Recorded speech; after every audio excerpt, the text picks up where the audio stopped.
ఆంధ్రప్రదేశ్లో వైఎస్ఆర్సీపీ పార్టీ అధినేత జగన్మోహన్ రెడ్డి గారిని అంటున్నారు, తిడుతున్నారు అంటే ఏమో అనుకోవచ్చు. పార్టీ పరంగా ఇబ్బందులు రాకుండా జగన్ ఇమేజ్ను తగ్గిస్తూ వాళ్ళ ఇమేజ్ను పెంచుకుంటున్నారేమోలే అనుకోవచ్చు. కానీ దేశం మొత్తం జగన్ పేరే వినిపిస్తాము, ఎక్కడికి వెళ్ళినా జగన్నే అంటాము అంటే ఏంటి సమస్య? ఇదిగో ఇక్కడే అసలుకే ఏసరు కనబడుతుంది. తాజాగా ఆంధ్రప్రదేశ్కు సంబంధించి మాజీ ముఖ్యమంత్రి వైఎస్ఆర్సీపీ పార్టీ అధినేత జగన్మోహన్ రెడ్డి గారిని ప్రతినిత్యం బురద జల్లుతుంటారు.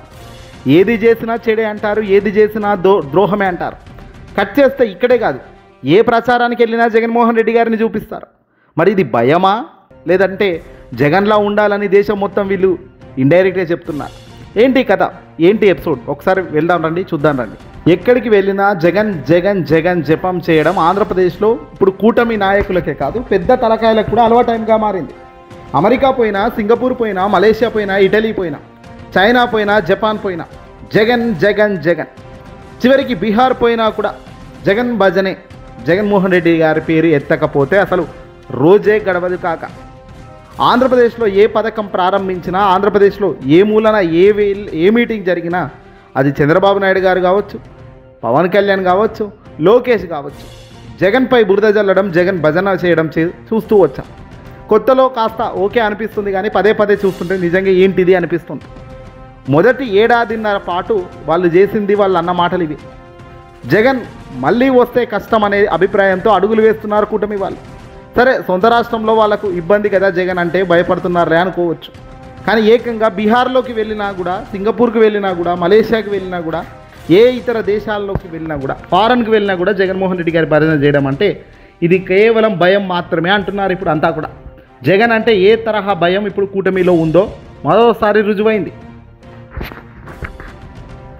తాజాగా బీహార్లో ఎన్నికల క్యాంపెయిన్ కోసం వెళ్లారు తెలుగుదేశం పార్టీ ముఖ్య నేత మంత్రి నారా లోకేష్ గారు.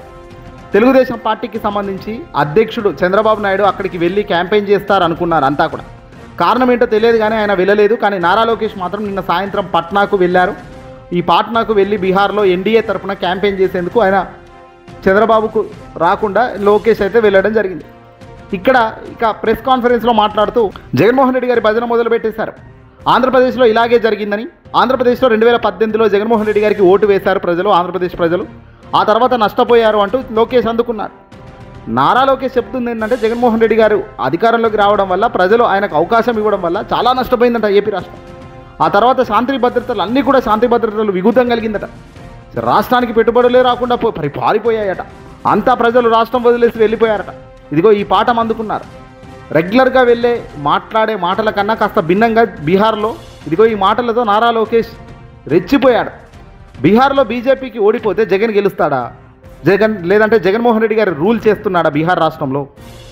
జగన్మోహన్ రెడ్డి గారి పేరెత్తితే ఏమైనా పాజిటివ్ అటెంప్ట్ ఉంటుందా బీహార్లో? పోనీ జగన్మోహన్ రెడ్డి గారు ఏదైనా పార్టీకి బీహార్లో మద్దతుగా ఉన్నాడా, నిలిచాడా? లేదు కదా.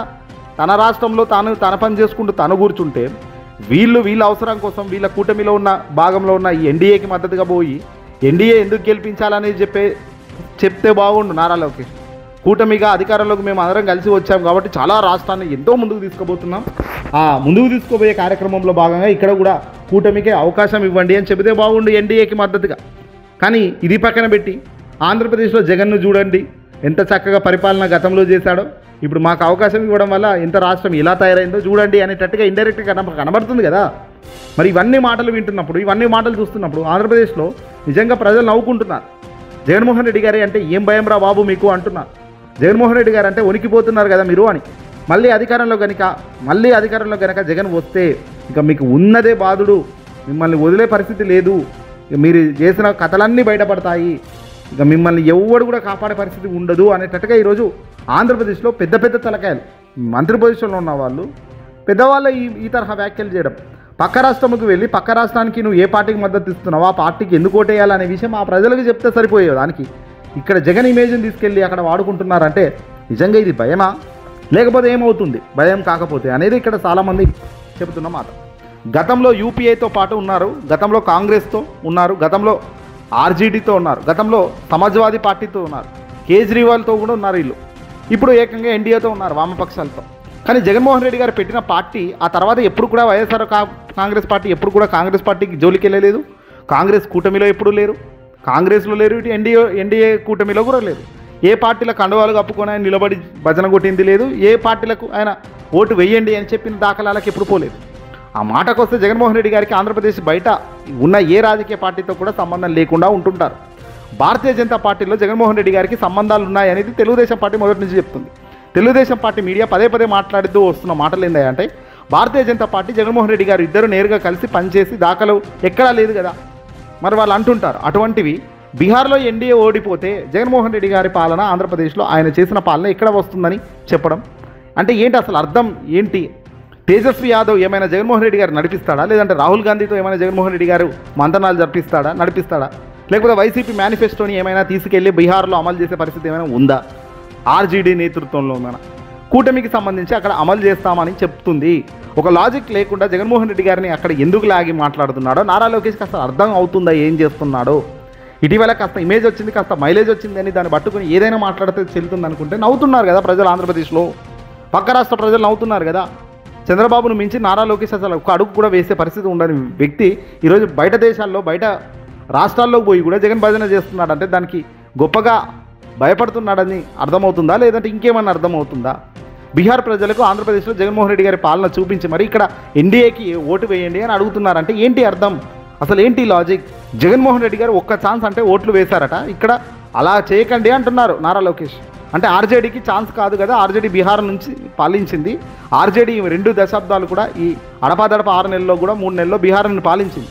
ఒక్క ఛాన్స్ అవసరం లేదు కదా, వాళ్ళు చూశారు కదా. సొంతంగా తేజస్వి ముఖ్యమంత్రి కావాలి, చాలా సొంతంగా తేజస్వి నేతృత్వంలో కూటమి ముఖ్యమంత్రి కావాలా అనే దాని మీద ముఖ్యమంత్రి గారిని తీసుకోవాలా వద్దా అన్నది పూర్తి పవర్స్ ప్రజలకు అర్థమవుతుంది కదా, చూశారు కదా. మరి వాళ్ళకు వెళ్ళి నువ్వు ఏం చెప్పాలి, ఏం చెప్తున్నావు నారా లోకేష్?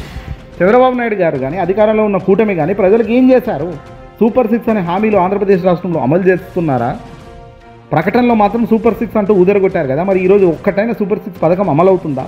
ప్రతి ఇల్లు ఆనందంగా కూటమిలో సర్కారులో ఉందా? గతానికి ఇప్పటికీ ఉన్న తేడాను గమనిస్తున్నారా? ప్రజలు గమనిస్తున్నారు, ప్రజలు తిడుతున్నారు, ప్రజలు బయటకు వస్తున్నారు. సంవత్సరం నరగా జరుగుతుంది ఏమిటి? దాదాపు 2 సంవత్సరాలు పూర్తిగా అవుతున్న దశ వస్తున్న కూటమి సర్కారు పాలనలో శూన్యం, ప్రచారంలో పీక్స్, మాటల్లో పీక్స్, ఆచరణలో శూన్యంగా కనబడతలేదా? ఇదంతా ప్రజల నుంచి రావడం లేదా? బీహార్లోకి పోయినా, అమెరికాకు పోయినా, ఏ ఇతర దేశాలకు, ఏ ఇతర ప్రపంచంలో ఎక్కడికి ఏ మూలాన పోయినా జగన్నే తిరుగుతామంటే మాత్రం ప్రజలు ఎక్కడ ఎవడు ఒప్పుకునే పరిస్థితి ఉండదు. తిరిగి అదే ప్రజలు మిమ్మల్ని ప్రశ్నించినప్పుడు మీ పరువు ఎక్కడ పెట్టుకుంటారు? కాలం ఎప్పుడు ఊరుకోదు, తిరిగిచ్చే టైం కూడా చాలా దగ్గరలోనే ఉంది. ఆ తిరిగిచ్చిన టైంలో మీరు ఎలా తిప్పు కొట్టుకుంటారు? ప్రజలకు ఇచ్చిన మాట నిలబెట్టుకున్న వ్యక్తిగా జగన్ ప్రజల్లో చిరస్థాయిగా ముద్ర వేసుకున్నారు. 5 ఏళ్ల పరిపాలనలో కరోనాలో 2 సంవత్సరాలు పోయినప్పటికీ కూడా తను చేయదగింది చెప్పింది చేశాడు కదా. అది కదా అసలు దమ్మున స్టామినా ఉన్న వ్యక్తికి చేయాల్సిన పనులు. మరి మీరు ఎందుకు ఆ పనులలో నిమగ్నంగా చేయడం లేదు? సూపర్ 6 అన్నారు, 20 లక్షల మందికి ఉద్యోగం అన్నారు, నిరుద్యోగ భృతి అన్నారు, ఏది ఒక్కటి అమలు చేయడం లేదు కదా ప్రాపర్గా. ఎటు పడితే అటు చేసుకుంటూ పోతుంది మీరు. మళ్ళీ మీరే పైగా ఎంతో ఇన్స్పిరేషన్గా ఉన్న మరో వ్యక్తిని తీసుకొచ్చి ఆ వ్యక్తిలా చేయకండి అని చెప్తున్నారు. ఆలోచించాల్సిన అవసరం ఉంది ప్రజలు కూడా, ఆంధ్రప్రదేశ్ ప్రజలు మరీ ముఖ్యంగా. పక్క రాష్ట్రాల్లో ఏం జరుగుతుందో పక్కన పెట్టండి, మన వాళ్ళు ఏం చేస్తున్నారో చూస్తే నిజంగా ఆశ్చర్యం కలుగుతుంది.